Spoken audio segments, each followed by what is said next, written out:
UEM Jaipur is a perfect target for prospective students aspiring for good jobs, good education with future-ready skills. হাওড়ার রহস্যজনকভাবে নিখোঁজ রাজ্য স্তরের shooter কিশোরী।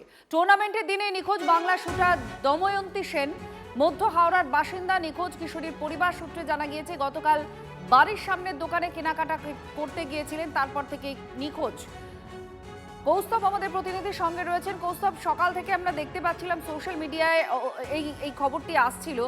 কিভাবে নিখোঁজ হয়েছে কিছু খবর পাওয়া যাচ্ছে, কোনো রকম কোনো আর কিছু তথ্য?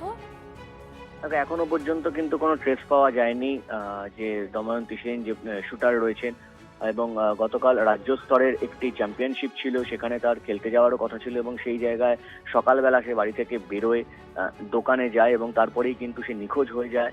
হাওড়া স্টেশনের 4 ও 5 নম্বর প্ল্যাটফর্মে তাকে শেষবার দেখা গেছিল, সিসিটিভিতে দেখা যায়, এবং তারপরে কিন্তু সেই অনুযায়ী কিন্তু তার পরিবারের লোক শ্রীরামপুর, বালি বিভিন্ন জায়গায় যায়, কারণ সেখান থেকে যে সমস্ত ট্রেনগুলো যায় সেই সমস্ত জায়গায় কিন্তু গন্তব্যস্থলে তারা খোঁজ করে, কারণ কয়েকদিন আগে সে শ্রীরামপুরে যে শুটিং একটি একাডেমি আছে সেখানে সে গেছিল, ওখানে ফলে তারা আন্দাজ করে যে তাহলে হয়তো শ্রীরামপুর বা বালিতে হয়তো সে যেতে পারে, কিন্তু যায় সেখানে গিয়ে কোনো তার ট্রেস মেলে না।